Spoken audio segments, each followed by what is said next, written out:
அனைவருக்கும் வணக்கம். இது நவகிரக ரத்னா ஜோதிட ஆராய்ச்சி மையம்.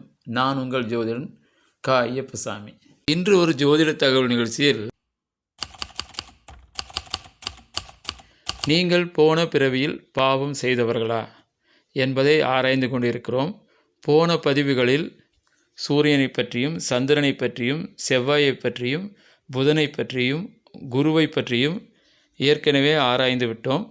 இன்று சுக்கிரனை பற்றி ஆராயப் போகிறோம்.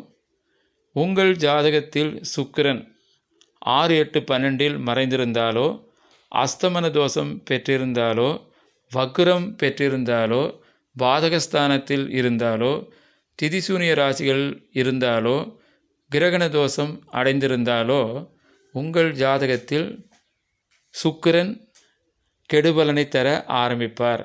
காரணம் என்னவென்றால், நீங்கள் போன பிறவியில் பசுமாட்டை அடித்து துன்புறுத்தியவர்கள், சுமங்கலி பெண்களை கிண்டல் செய்தவர்கள், வெள்ளை அரளி பூ மரத்தை வெட்டியவர்கள்.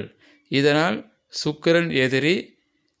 இதனால் உங்கள் ஜாதகத்தில் சுக்கிரன் மூதேவி யோகத்தை உங்களுக்கு வாரி வழங்குவார்.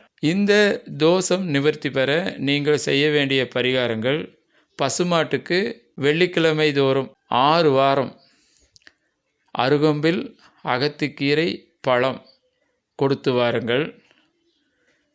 வெள்ளிக்கிழமை நாளில் அம்மன் கோயில் சென்று உச்சி வேளை பூஜை நடக்கும் பொழுது தாலி சரடுகள் தானம் தாருங்கள். அதேபோல் ஒரு வெள்ளிக்கிழமை வெள்ளை அரளிப்பூ நாற்று, செவ்வரளி பூவை போல் வெள்ளை அரளிப்பூ நாற்றை ஒன்று ஏற்பாடு செய்து ஒரு அம்மன் கோயில் வைத்து வளர்த்து வாருங்கள்.